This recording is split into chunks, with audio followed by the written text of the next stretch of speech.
But then some people scale without putting certain things in place. And that's where we're going to be speaking more now to system and structure. And I know that you've made reference to your course, Winning in Business. So this particular question will be like a foretaste for those because you cannot exhaust it all. I'm sure for Winning in Business, there was episode one, and then there was another episode two, with you brought other thought leaders to also speak to different areas. But also based on your experience, what would you say are the most important systems or structures that every business owner should put in place before they scale? Because you also rightly mentioned that when you have selected one business to start with using the business viability analysis, you recommend that a person grows that business for 3 years or maybe 5 years before they now move on to do something else so that the business can survive without them actively being in it. So, what are those systems and structures that need to be established firmly, not that it will be shaken? Because there are some structures that are based on the sand and there are some that are based on the rock. So Yeah, rock solid sustainable businesses, yes. yeah. So every business needs to have a structure, and anybody can copy that structure, right? So there are a lot of templates available online, available that can be generated for anybody, right? So, but the culture of that organization or that business or that entrepreneur is the DNA, is the code of performance of that organization. And it is structure plus culture that equals systems, right? The culture is the soul of the organization, is the DNA of the organization. So even though anybody can copy your structure, not everybody can copy your culture. And until they have your culture, they can't produce your system. So it's not enough to have the structure. More important is to now have the culture.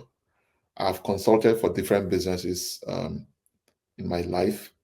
And one of the things that we've done as consultants is we provide them all the structures, we give them the SOPs. But if they don't have the culture, there won't be a system.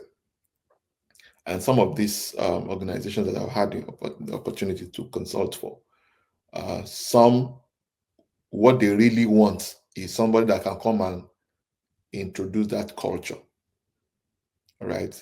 So that the system is established. Okay. And so you can't have a system without these two components, structure and culture. Very important. Now, having said that, no matter the industry in which you play, every business is a business of people. That's also another very important thought anybody must bear in mind. Every business is a business of people. So even if you are a veterinary doctor, right, and you take care of pets, dogs, cats, and all of that, right, you don't put your billboard out there advertising to cats or dogs. It is people who own pets. If you run a crèche, a Montessori school, the pupils are not those are your consumers. They are not your customers. Your customers are the parents, right? So it's important to recognize who you are called to serve. Whose problem are you solving? It's very important because in setting up a system, you need to have this understanding at the back of your mind. Now, having understood that one, the next important thing is every business needs these five systems. They can give it different names. They can be reclassified into three. They can be reclassified into five or four, or whatever. But every business, big, mid-size, small, needs this five system to to get going, to get started, and to get going. Every, every. They can give a different name. It can be different coloration, right? So if you see any organization, you will see these five systems there. Every that is thriving, that is getting started, or that is going on, they have this five system. Number one is the value creation system, right? So that's more or less the production factory of the organization. That's where the product development arm of the business, right? The services. Now, depending on the size of your business. You may be the value creation system yourself. And for most of us, that's the way it begins, right?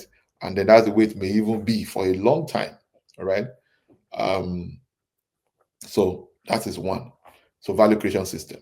So you need to have a checklist, and these are things that I normally recommend. You need to have a checklist of what your products want to deliver and the functions of the product or service that you are delivering. So all of those things must be outlined. If it's a service that you are rendering, then you want to also capture, you know, um, you want to capture the details also if it's a service, right? To state, okay, these are the things that we will do for anybody who come for this particular service. And that will serve as a checklist so that when eventually you deliver on that value, you can tell when it is done, and you can tell when it has not yet been done. All right. So you can say, oh, it is 60% done, 40% done, 80% done, 100% done. And if it is not 80% done, you cannot rank yourself high. It means that there's still more work to do. Right. That's very important. It's part of the system you are setting up. When if you say value creation system, it's not just value creation system by phone or by talk. It is that checklist that matters a great deal. All right. Number two is value delivery system. Right. So these essentially work hand in hand. Right. So this is where you do quality control. This is what you do quality assessment. Okay. And they want to be sure that what it is you promise or what it is you created is being delivered. Now you see the importance of the checklist. Okay. This is extremely important. And you want to make sure that you go over and beyond what you even promised. That is how you can also retain. It has to be in the code, it has to be the coding or the DNA of the system that we must go over and beyond. People don't buy products, they buy what it does for them. So it is important that your value creation system, your value delivery system is even far above what you even um, promised you were going to create. You always want to surpass expectation, and that is very, very important. The next important thing is marketing systems. Marketing systems. You must find a way to put yourself out there of getting known, no matter how qualitative your value or your products are, your services are. You can't continue to wink in the dark. For our business, we made that mistake for the first maybe 8 years of our business. Can you imagine? We're very poor in marketing, very poor in marketing. And that was also because of my personality. In fact, I even justified that error with the Holy Book, John chapter 3, verse 8. The wind blows where it listed. You hear the sound thereof. You can't tell where it is going from, neither can you tell where it is going. So is everyone born of the Spirit. That's what I used to justify my error. And it's like lighting a candle and putting it under a bushel. You have a solution, and then you are hiding it from people that it will benefit, who can be more foolish. I have been extremely foolish, I must be honest with you. So marketing is what creates awareness of brand. And in this age and time of social media, we have incredible opportunity, right? Incredible opportunity for people to connect with you globally, right? Right from the comfort of your home. So today, it is easier to make money now than it has ever been um, in the world. Gone are the days when the people who buy from you are from a geographical location or nearby location, 25-mile radius, on 50-mile radius. Gone are those days. These days and age, people in another continent completely, somebody in another country altogether, somebody that is 10,000 miles away from you, somebody that is 10 hours ahead of you or 10 hours behind you, all right, in time zones, can buy from you just on account of, doing proper marketing. So you want to really profile yourself, and it's important that the face of the business could be you as an entrepreneur, or could be someone else that has the personality that fits into it. right? But who also has a skin in the game, who has a stake in the business. Usually, it should be the entrepreneur, because that's very important, right? So you want to make sure that that is in place. You need to understand that business, everything in business is downstream from lead generation. So you need to have everything that will ensure that people come in to inquire. Something is going on to ensure that people are inquiring. People are, inquiring. There's a system that ensures that people get to know the brand exists, right? So sometimes you need to pay for ads. You need to consider even traditional media, but for starters, use social media, right? Get heavily into content creation, right? To push out your brand, your personal brand. People don't buy businesses, they buy people. When they buy people, the product or services are as good as sold, right? When people fall in love with you, whatever it is that you do, it's as good as sold. So you want to push that your brand so that it can serve as a funnel into your business. So depending on your personality, there are people who are introverted. Their writings eh, is louder than those who are speaking. So you can leverage writing, you can come up with blog posts, you can come up with tweets, threads, and all of that. You can come up with newsletters, right? Right. Depending on your personality. For some of us, we speak, we talk. We are not far from our camera. So and then for some of us, we can combine both. You can repurpose what you have written into video content. You can repurpose what you have said, verbalized, articulated in a video into a written content also. So you can combine both. And so that's what I would recommend and push a lot of that. And then I must say this here. I believe that the social media space wasn't designed for you to just make money from it alone. It was also designed to make money for the owners of the platform. So and that's why there's a limit to how many people will see your content, no matter no matter how qualitative that content is. So that's where you also need to pay attention to which of your content is generating organic uh, views or traction, right? And the one that is giving you your greatest views or greatest traction is the one you should promote, because you see, ad campaign is a fuel, right? So if you add fuel to flameless wood, right, will not produce fire. In the same way, if you do an ad campaign on a flameless, on a content that does not have good traction, it won't also produce the kind of result you want. So you want to check which of your contents. What is recommended is that it has to be consistency over volume, right? If you post thrice a week daily, if you post once a day every week, every day, every week, you are better off than somebody who posts 7 a day and does not post another time. So you want to make sure that the algorithm is working in your favor. You want to train the algorithm of those platforms to work in your favor and play a long-term game. Don't be thinking that it will start producing. No. So think 5 years, 10 years from now that this thing will pay off. All right. And then start pushing and pushing. Then whatever is producing and getting traction is the one you should promote. All right. So that's on that. That's marketing system. So there has to be a system. There has to be that structure. What are the metrics? What are the content? So there must be content creation. There must be script writers. There must be social media managers. There must be people doing the follow-up. That brings me to sales system.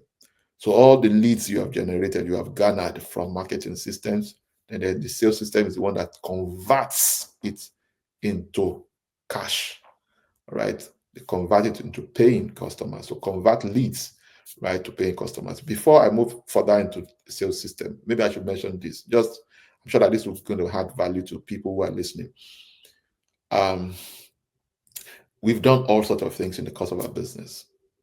And I just want to share this because it's working. Okay. It's working and it works. Number one is you need to understand that it is not products that makes you profit. It is product ecosystem that makes you a profit. So you need to have different classifications of products. You must have something that you can gift out. We call it freemium. You must have something you can give out at a very minimal cost. The anybody can buy it, right? It's called freemium, all right? And then you must have your core product, right? Sometimes to get leads, to get people to inquire and to know about you, you need to give out a lot of freemium, right? Maybe 10% of those people who have used your freemium. And then your freemium doesn't mean that because it is free, it has to lack value. It must actually offer something that people would have been willing to pay for. All right. So look at this now. This podcast is free, right? But what we are dishing out is value. Okay. So that's freemium. Okay. So you must have something like that that you are putting out there. It can be a white paper, it can be a report. A white paper report can be an assessment, right? Typically, they won't be paying for it, right? In some instances, they will not give you they're not giving you money, but they may give you their name. In some other instances, you may not even have their name, you may not have their contact, right? But they are benefiting from your brand. All right. So that's one thing you must take note of. Then there's the freemium. This is like an ascension product. The first one, freemium, is helping you to garner attention. Attention is currency these days, right?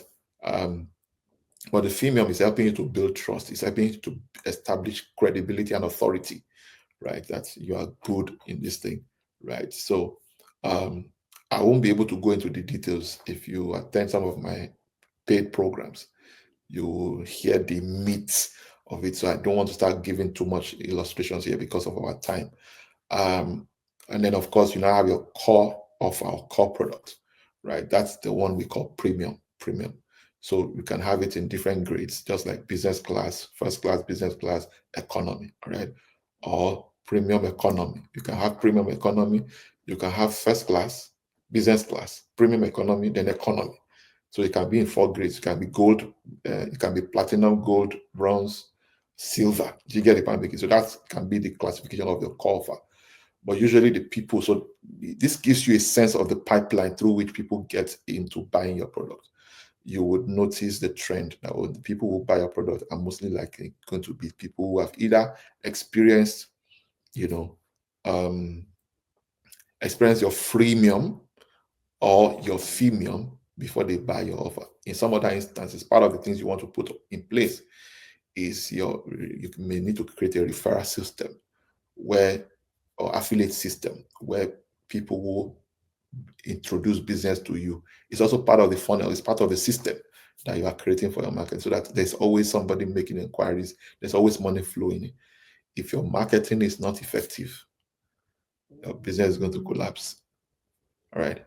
So now, if you bring in a lot of people and there's nobody to convert them, then it's like fetching water with baskets. And that's why the sales system is so important. So you want to make sure that you have trained and capable hands who can engage intelligently with people. One thing I missed out in the process, in the market, in the product ecosystem, is the fact that you can also host a free workshop, introductory events, right? Free workshops and all of those things. Those free workshops, make sure that you have offers, right? So that you are doing something for free. They are coming to suck from you. You too should give them something that they can pay for, right? So it may be a 1 hour Zoom call. You use 30, 35 minutes to do your presentation. Overwhelm them with awesomeness, overwhelm them with value, right? And then use the remaining 25 minutes to answer questions and make your offers. And then a fraction of the people that come in there will produce income. If you do introductory workshop or Zoom call once a week for the next 1 year, you will not need to worry about money in your business ever again. I mean, what I'm telling you, you have to constantly show up at least once a week. And then if you have a system in place affiliate system in place that gets people to bring people, right, to come and witness what you have to offer, what that does for you ultimately is that you just notice that after those introductory workshop, there's conversion. There's conversion, right? And then the people who, the affiliates on themselves will be the one to do the follow-up. So in a way, your affiliate system can serve as both marketing and then sales at the same time. But sales system is to convert the traffic, the leads you have generated, the attention you have garnered, converting them into paying customers. All right. If you want to, if you doubt what I'm talking about, go and check all the things, all your buying patterns. You will see the wisdom in what I've also said.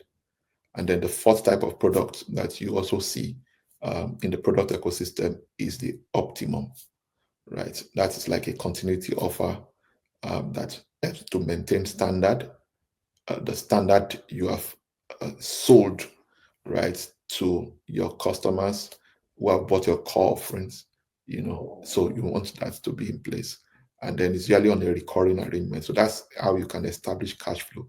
So you see, not one of these products can give you profit, but a combination of all of these can give you. Usually, the core product is what may be giving you between 70 and 75% of the revenue. But all these other ones can help you to establish uh, consistent cash flow. And then the final system after the sales system that you need, and every business needs, is financial systems. You want to see whether everything that you are putting into this, whether it counts, whether it is even adding up, right? So that you can press rinse and repeat. And if it's not producing, if it's not profitable, if it's not viable, you want to kill it and review. All right. So those are the things that you may want to consider at the end of the day. Okay. I hope I've been able to establish um, all that I need to Yes, establish. yes, yes, yes. Very, very, very fantastic points that you've listed out there on the systems that everyone needs to have. So now that these systems are in place, it means that the entrepreneur is good to go. The entrepreneur is ready to scale. And can the entrepreneur scale, or there's something else that might be missing that they haven't taken note of? Yes. So what you are using to check whether the business is doing well from time to time is those systems to say how well are you doing here. In our own business, last year we realized that okay, we started analyzing which of the systems were performing well and which system is suffering. That's how you identify what to work on, what to tweak and address. So every week when we hold our management meetings, those are the things that we are going to be reviewing, and then the core aspect of the business that mattered the most. So at a point, we realized that, okay, we're generating a lot of traffic. At a point, we had over 80,000 leads, you know, but very few people following up.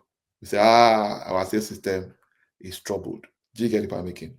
And then we needed to work on that. So that's how you can continue to scale. We are at that phase now where we are saying, no, we are doing well in other aspects of the systems, but there's one aspect that, and I don't want to mention that yet, uh, that we need to go and we are tweaking. So this week now we have a board and management retreat, and that's going to be the focus, of addressing that aspect head on. Fantastic. I like that you mentioned that. And one of the things you also mentioned initially when we started was the place of money or capital for starting the business. How if you have too much money, sometimes your creativity might be reduced, or you might not be able to sweat that capital very well, and then you make some unnecessary mistakes that could have been avoidable. Mhm, So, at what point do you think one can begin to welcome more money mhm. and investments from the outside? Like they have grown up to a certain point, and they're like, okay, we think we can do more with more money. So once you have perfected your system, once you have built your market share, once you have high demand for what you are doing, then at that point, you will need expansion money. You need expansion capital. You need capital to consolidate, right? In some instances, it's maybe to diversify into complementary services. So it is still your business, but it is you are producing, you need to create another arm of the business that is producing what other aspect of your business will require. I remembered when Dangote was talking, he granted an interview to, I think, Al Jazeera or Bloomberg, and he said that one of the analysis they did was they looked at their own diesel consumption alone. That even if that is the only reason why they are setting up the Dangote refinery, they will still remain in business, right? All the Dangote trucks that run on diesel continentally, right, run on diesel. And if that is so, the consumption alone was a basis, was a case, was a case for setting up the refinery. Now that's not to now talk of multiple other businesses that require diesel and require, oil and all of that. So point I'm trying to make in a nutshell is that um, when you have a control, you can build, you can grow your market. You can produce income without money, but now you want to have multiple locations. You want to replicate the system, right? The system that is working. Once you have a system that is working and you want to replicate it, not the system you are still testing, that's when I think you should consider um, um, additional capital into your business. Because really, if you've been doing everything right, you may not necessarily need to raise more money because you yourself will have reserve with which you can expand. And so that means if you're going to even raise money, it is with dignity. You also raise the money with a lot of premium. So you're not just selling yourself cheap, right? So, and that's what I recommend. Much. So there's this mistake that business people make. They start the business and they're excited about the business and they don't protect their business. It could be legally, it could be commercial. So I want you to speak to the importance of people protecting their business legally in the place of maybe having a trademark or trademarking some very important innovations, Mm. maybe patents, maybe copyright, maybe insurance. Anything you think about business protection, I'd like you to share. And if you have an experience where you were, adversely affected as well, that will give more color to the point. In- Thank you. interestingly, we paid attention to um, trademarks, patents, and stuff like that, copyrights. We paid attention to it early on. Even though Africa does not yet place so much premium on intellectual property, abroad they do. Okay, so they do. Um, you know, so one book I would recommend that any entrepreneur should read is 24 Assets. 24 Assets by Daniel Priestley. It will show you the 24 different assets because see, when a business is being, when valuation of business are being carried out, it's not just the physical equipment, it's not the equipments, the machineries, the land alone that are being valued. Some of these intellectual properties actually have a lot more. I recall, I think it should be 2014 or 2013. There was a presentation that was made about Coca-Cola, and that the CEO of Coca-Cola at the time, had mentioned that if everything was taken away from Coca-Cola, that the brand alone, the logo, the Coca-Cola logo was worth over 54 billion US dollars as of that time. Okay. So that's to tell you companies that they place premium on things like that. Right. Um, so you want to make sure you trademark, you want to make sure you have contracts, you want to make sure that everything is legalized. You want to make sure that you have a solicitor, a legal consultant, or attorney that is on retainership or retainer, as they call it. That's all you have them in employment, depending on your financial capacity. At some point, you will need to have all of these people in your business. Again, sometimes it is not the first to come up with that product or logo or that intellectual property. It is the first to register it that wins the case. So you want to make sure that it's one of the first things you do.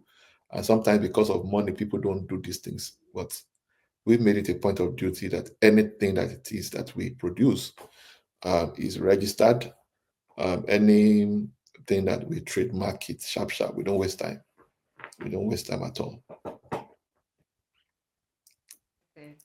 That's so great. I hope everyone listening who intends to start a business takes these things very seriously.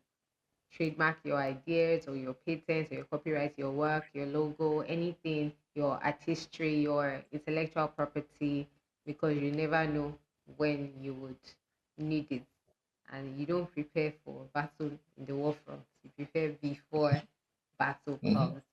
Now, I like everything that we've mentioned so far about systems, capital, risk appetite, scaling the business. But besides all of this that have been mentioned, are there any other reasons why businesses in Nigeria don't scale, or maybe generally in the diaspora as well? Something that you've noticed beyond the things that you've mentioned as the hindrance or encumbrance on why businesses don't grow? All right. So there are a lot of factors. I mean, what you have described now essentially is talking about why businesses fail. you know, um, Lack of personal development of the business owner can place a limit on the business, right? Can limit the business. Lack of capacity building of the team with the business owner can also limit the business. No business can outgrow the capacity of the leader and the team, right? So that in itself is one of them.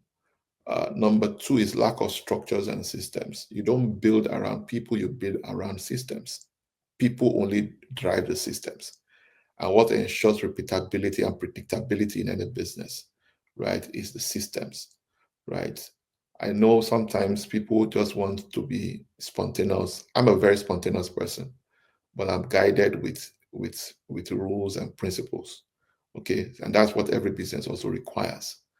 Um, there are several things. Of course, there are internal factors, which is the one I usually would typically um, focus on, because that's to a very large extent what we can control, right? There are other external factors.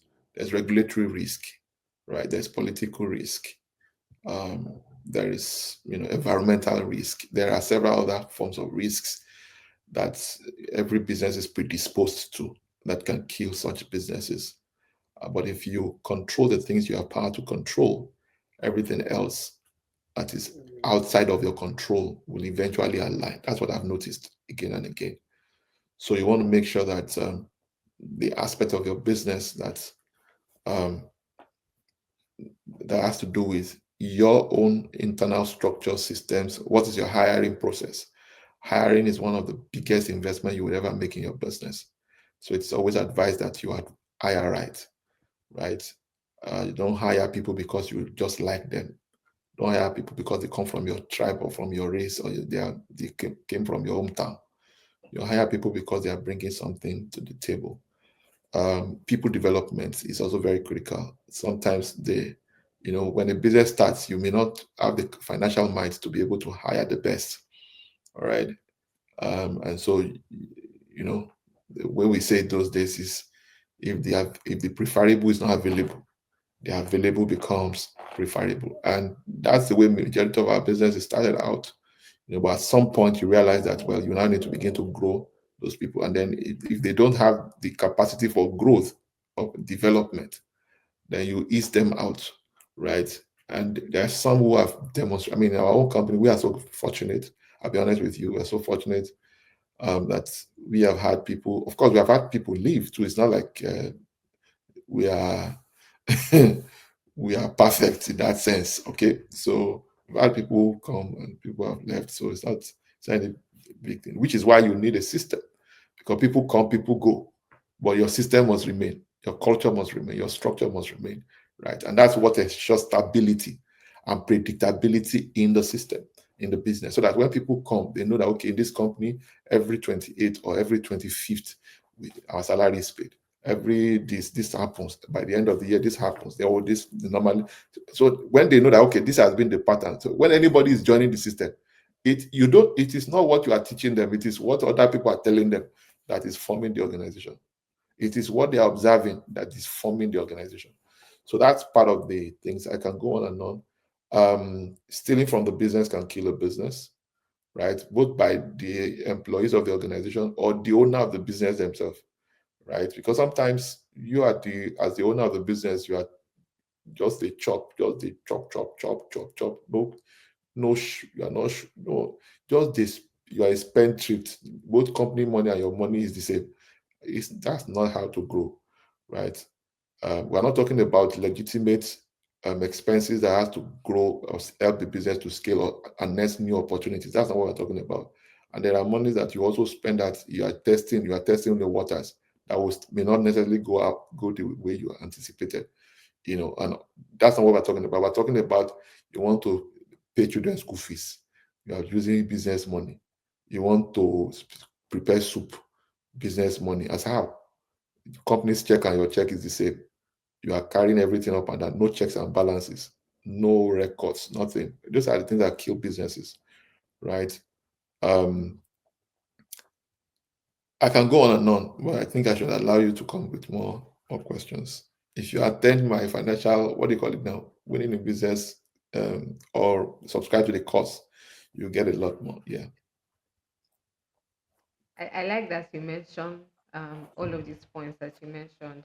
But then something that I want to bring back home to Nigeria is the fact that we've seen companies globally, talk about celebrating 100 years, 80 years, 50 years. But in Nigeria, I'm not sure there might be a lot of companies that have exceeded 50 years. We've even seen Microsoft recently clock 50 years, and the whole nostalgia with um, Bill Gates and his partner Steve Wozniak, and I just felt something different. Like, oh, in Nigeria, how many companies have even celebrated this kind of anniversary, talking about their first product and all of that? Now, this means that in Nigeria, we haven't really seen a lot of transgenerational businesses. And one of the reasons we might say we do not have this is the poor succession planning. So I'd like you to speak to this in light of the ownership and the management of a business. Now, this part is for people who have businesses, who are elderly already, and they're thinking, I want to pass this business to my family. I want to pass the baton to my generation, and there's a better way to do it, because if your child or children are not interested in your business, then it means the business is already on its way to die. So, how would you advise them to go about this so that we All right. have more transgenerational businesses in Nigeria? Okay. So thank you for the question. First, it's important to put this out. Our business is just 13 years old. So we still have we still have like 37 years to go. But with the benefit of studies and research, if you check out those companies that have stayed this long, or that have transcended generations, the common thread is that from the get-go, the business was set up for long term, for generations. So it was part of the culture, this everything. Number two, they prepared the the arrowhead of those organizations had like three minimum people that that could take over the business should anything happen to him or her at that point in time. Okay. Um, which meant that they were developing successors as they were growing the business. Right. Um, number three is the fact that the structure um, also ensured that it is not the firstborn that takes over the business, it's the first able. Okay, first able, not firstborn. Because that's also part of the reason why a lot of businesses are stuck. Most children of entrepreneurs, business owners, are not interested in those businesses, and you can't force it, right? So what people have done also is to set up trusts where the trust is now the in charge of the management of the enterprise. I mean, most businesses that have now been able to endure generations have been handed, taken care of by through trusts, right? Through trustees and all of that. Um, so the founder, of the business establishes some of these things to ensure that nothing be lost. I don't know if that makes any sense. If it is clear. Yes, yes, yes, it does. It does. I want to encourage everyone who is, watching or who is listening to ensure that you read all of these books that have been mentioned. 24 Assets, Daniel Priestley, What Rich People Know, and maybe desperately And try to desperately keep keep secrets. secrets. Yes, by Brian Share. You want to read that book as well. You also want to subscribe to the Winning in Business course. You want to, get OC's book as well just before you start that business so that you get more insights. You can place an order for all of these books. You see all of this in the description. OC, I don't know if you want to, speak before we take your closeout remark. If you want to speak about your inner circle, you want to make it open to the people who'll be watching this. Mhm. All right. So one of the things that is missing for a lot of people, which I've been the direct beneficiary of, is the fact that sometimes when you listen to videos like these, podcasts like this, or you listen to, um, you attended a course, a program, you get really excited, you get really fired up, right? But shortly after you are done and you are back into the real world, it's as though the fire disappears. There's no accountability structure, there's no accountability partner, nobody you report to, nobody you that can call you to order, nobody can rebuke you. This is why it is often said it's lonely at the top. If you don't have anybody you can be reported to, or you don't have anybody you yourself can report yourself to, right, for guidance and all of those things, then it places a limit on how far you can go. Anybody you see that is really doing anything great, they have, every coach has a coach, every mentor has a mentor, right? Um, and it's important that you also find that. So if you, again, I've also found out that, you know, um, r- poor people move in communities, right? Rich people also move in community.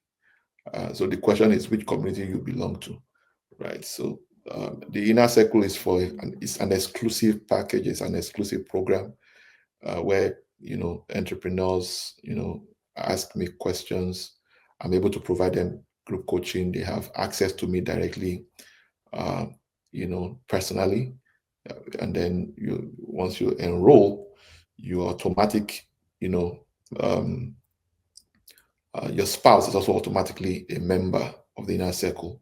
So our decisions that you are taking, with your finance, with your business, is also because it's going to impact on the family anyways. So your spouse needs to be in the picture. And there has to be that strong partnership both from the home front and then in the business front as well. Every year we also go, we go on a retreat, a mentorship, wealth mentorship retreat. Because ultimately, the reason you started the business in the first instance is so that you can be free. But a lot of us now are trapped. You can't step out. You can't do anything else. You have successfully created another job for yourself. And you realize that you are now working, you have moved from 9 to 5 to 9 to 9. It's no longer 9 to 5, it's now 9 to 9. You don't even sleep anymore. So if you need support in that regard, you may apply to join the inner circle. And if you're accepted, you congratulations. So um, yeah, so that's pretty much what I would say for now.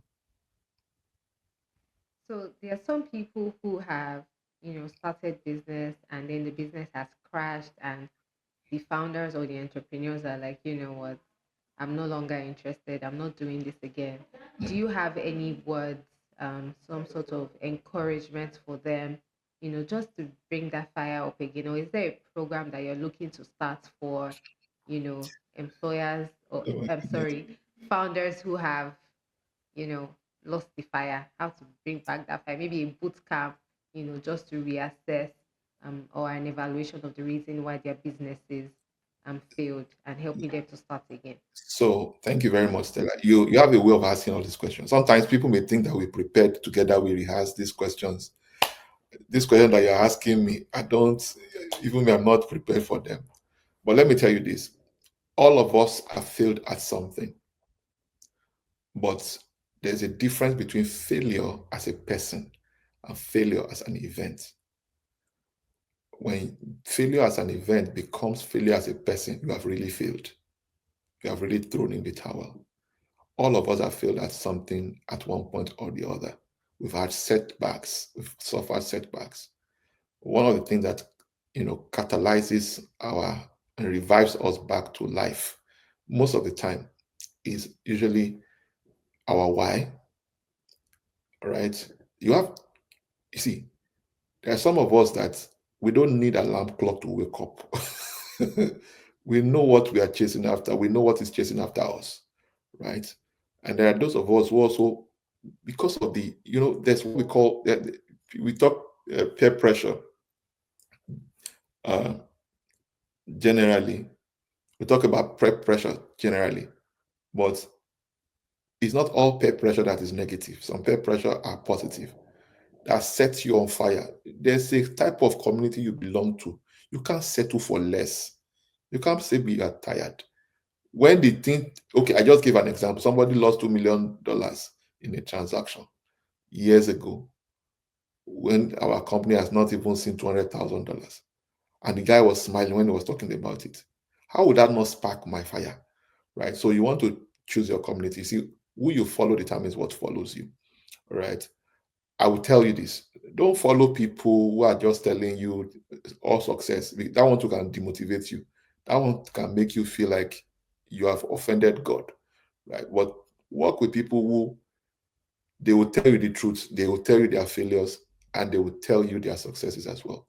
They will tell you how they bounce back, right? If you can't, uh, if you can't apply to join the inner circle, just continue to listen to people. Go for programs. Go to people where people like that go. Do you get what I'm making? Sometimes you don't go for some seminars or programs because of the knowledge alone. You go because of relationships, network that you're going to be able to foster. All right. And that's very, very, very, very important. Okay. So that's pretty much what I'm going to say. You're not a failure because you failed. And until you assume the failure as an event into failure as a person, then you have permanently failed. So understand it's part of the process. Fail forward. And anything you have lost, my mentor will say it's school fees. So you've paid it forward, right? So before you graduated from university, you paid school fees. And didn't you pay school fees? To write the exam, you paid money. Who told you that when you graduate, finish, you don't go pay school fees? You will still be paying school fees. And so failure is part of the school fees, and then you can fail forward. And the way to fail forward is essentially to learn from it. I recall we did a project years back, and it was a 31 units development. That project trained us. In fact, it was the foundation of some of the issues I described earlier, because my priority was, and the priority I shared with the team was, we must deliver on this project at all costs, by all means. So we raised money at an exorbitant rate, paid commission on those money, paid commission on the sales of the property, and then had to raise for time because the price of building materials also was rising sporadically. So those were the things. So by the time we eventually delivered that project, my sister, life was no longer the same. Then thank God, because we've always been a very shrewd organization, very shrewd. You can't see me and think that there's anything around. No, you know me now. You people know, right? You can't see me and think that you can't even. I'm unassuming, right? But we've built massive portfolio, in land and all of those. So we decided that, well, that's what we begin to concentrate on. So where am I actually going? I recall recounting my ordeal and the challenges we went through My and I can go on and on. That story itself is going to be in that book. It's going to be in that book. I'm telling you. And my mentor said something. He said, list out the lessons. The challenge is you failed, but did you learn any lesson? Did you take anything away? List out your lessons, right? What is it that you, if you're going to do, you will do differently? History repeats itself because we don't learn from history. So to prevent history from repeating itself, a lesson, and that's what makes you a true consultant, right? Consultants, the kind of consultant I am is not the regular theoretical consultant who has never run any business before, who because he went to Ivy League school and is coming to consult. That's not the kind of consultant I am. I'm a consultant who have my skin in the game, who has done business, who have been in the trenches, who have been in the field, who have had my fingers burnt, and who has recorded success and recorded failure. So I can tell you what works, I can tell you what does not work. And I'm ever growing, ever evolving. So if you are in a situation where you feel downcast because you've poured in, you probably even use your gratuity. Some people retire and then they start their businesses. It can be very fatal. All right. I've not retired. I'm not planning to retire anytime soon. So I may not even be the best person to advise a retiree who has lost money, and all of those things. But what I can advise is find a group of people who have similar views, who have similar worldview, who have similar whys, who have similar vision and objectives, and then collaborate with them and then find a mentor, right? Find a mentor. It may not be our inner circle, it can be somewhere else. I'm the current national president of the Billionaires Conclave.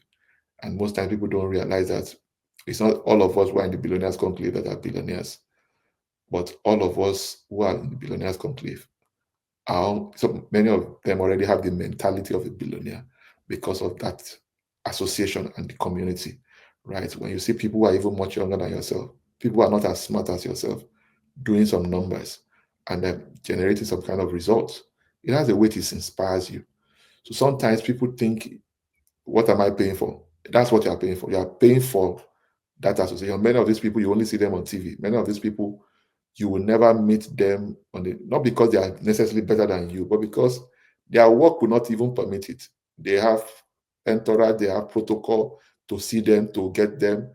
Is some of them to have their number is treasure, right? That is another place you can be.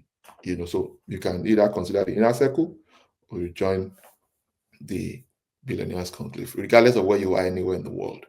Um, because again, all these programs we put together are a global event and they have global appeal and global. At the moment, I run businesses in 2 time zones, and I think I've got some things to share.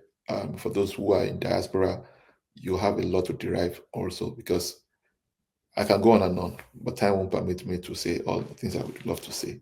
So you can find time to join reach out to us, apply to be a part of the inner circle, and then if you are qualified, if you qualify, then they would admit you, and then we'll take it up from there.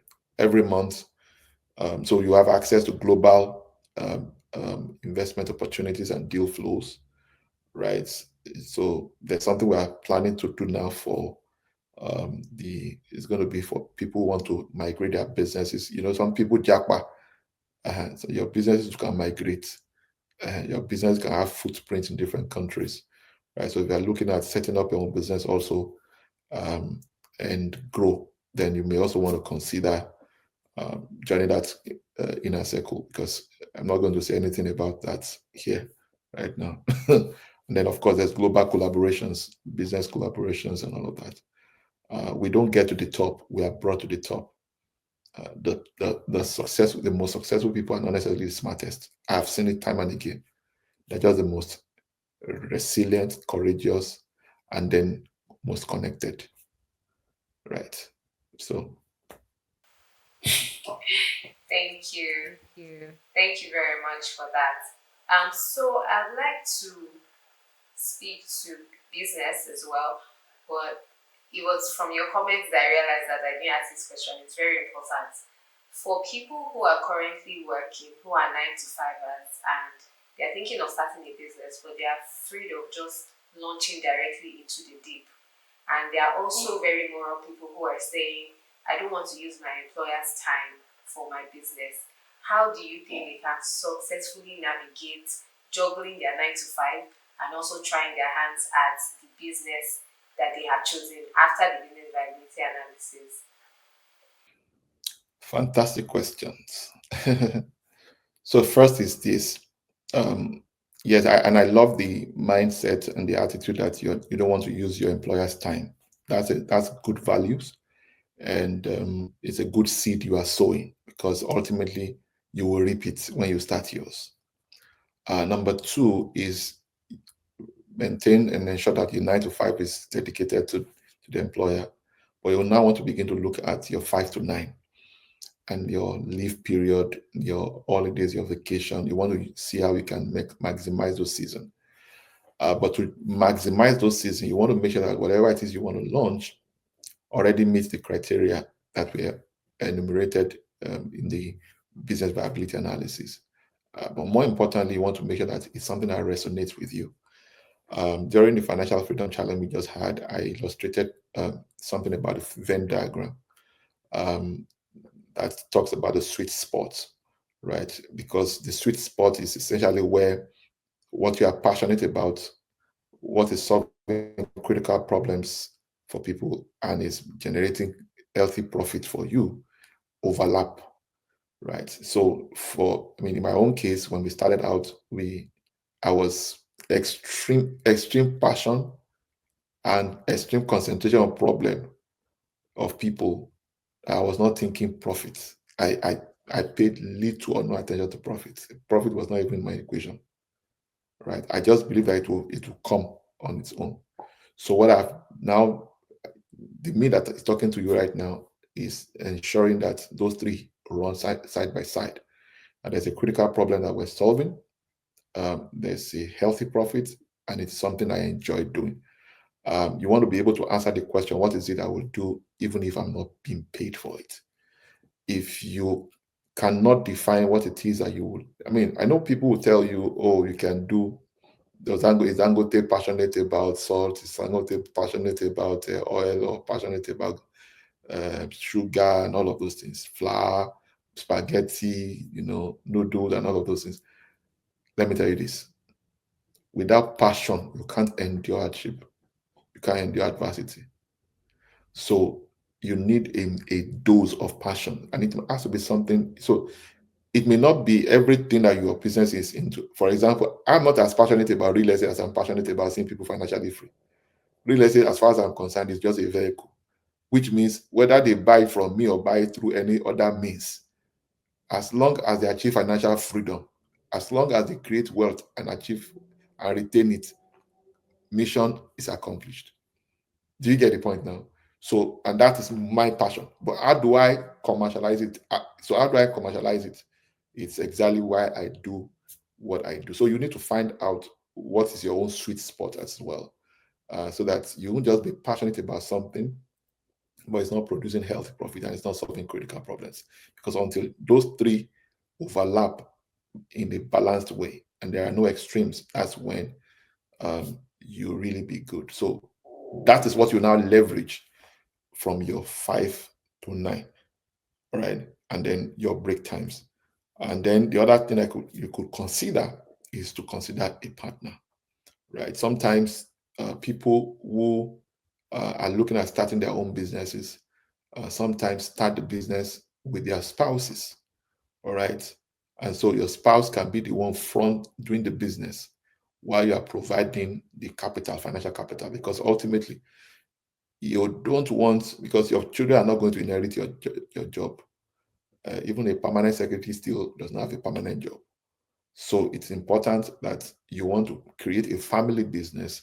So you retain a job, your 9 to 5, but your spouse can be the one doing. But again, if your spouse is not passionate in the area of what you are passionate about, that's where you might now need to, eventually look for. But I've not seen anybody who successfully, because it depends on the area of business you also want to play. There are businesses you can run digitally, and this you can schedule posts, you can create content within your 5 to 9, right? Depend on the nature of business you really want to go into. And that's what will determine the type of structure of partnership you may want to consider, or employment structure yourself you may want to embrace ultimately. Because at some point you might realize that I think you will be making more money if you consider this type of employment structure than this other type of structure. So it all depends on the kind of industry, the kind of business, or the kind of skill that you are taking to the market. Thank you very much. Thank you for that. That was spot on. Before we take your final words, what is one principle that you wish you found out about earlier before starting your business? I don't know if you mentioned it, but maybe just to re-echo it for those who have gotten thus far. Something that you wish that you had started from day one. I know you mentioned business ability analysis, but maybe another one. Okay, so it is, it is demand first before supply, not supply first before demand, especially if you don't have deep pockets. And even if you have deep pockets, you want to prioritize the front end of your business before the back end. So you want to control the market. You want to know the route to market, right? You need sufficient market intelligence. You want to be able to have you want to have the market at the press of a button, right? So you want to have a system that manufactures demand, right, consistently, right, before you begin to think of um, you know creating. So start your business from the front end dimension, from a distribution, from a marketing end, right, so that you be in the face of a lot of people, so that even if you are connecting people to others, when you eventually launch yours, you will have something to connect them to, right? So I believe that any business that started in that way and succeeded at it are usually capable of scaling faster and making more money. Yes, fantastic. So, what will be your final words to everyone who is looking to venture into business, some form of entrepreneurship? What do you have to say to them as we come to the end of this session? Yeah, avoid analysis paralysis. Waiting for perfect condition is one of the major setback. So overcome inertia, go past intending to, planning to, execute. Execute. Um, the world stands for people who act on their dreams, not people who talk their dreams, right? And that would be my parting word. The most difficult, step, to take is your first step. And momentum once lost is difficult also to build. So you want to build it in phases. Don't run other people's race, run your own race. Just take it step by step, face it out, right? If you want to generate 1 billion and you say the first 5 years is the target, in 5 years, our business will be doing 1 billion. It's fine. Doesn't matter the industry, right? Or in 5 years, I'll be doing $100 million, right? Or in 10 years. No problem. Don't run other people's race. Run your own race with fear and trembling, right? Maintain focus. If you want to make impact, you want to focus the energy. You want to focus. You are a limited resource. You can't be here and be there at the same time. So focus the energy, focus the resources, and until it begins to scale and until it gains momentum and is sustained. You don't start new things. You don't pursue other things, right? That's where I'm going to start.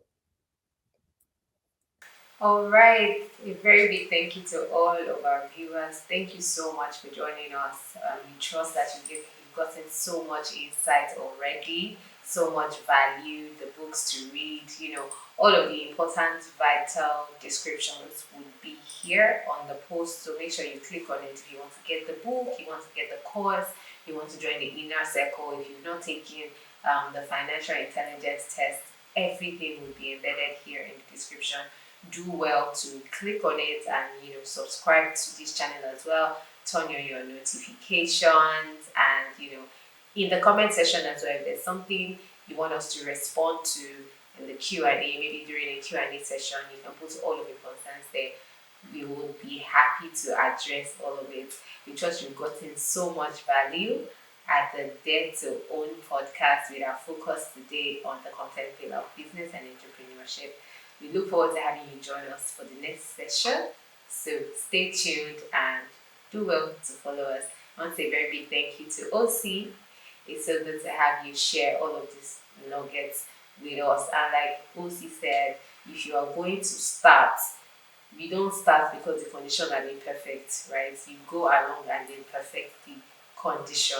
And the fact that you do not start a business to become an entrepreneur, but you're first an entrepreneur to start a business. These and many other nuggets are the things we'll be sharing on this platform, Dare2Own. So we look forward to having you in our midst, digitally or on site, anytime, any day. Thank you so much, and bye for now. Thank you, OC. Oshiko. Yes, sir.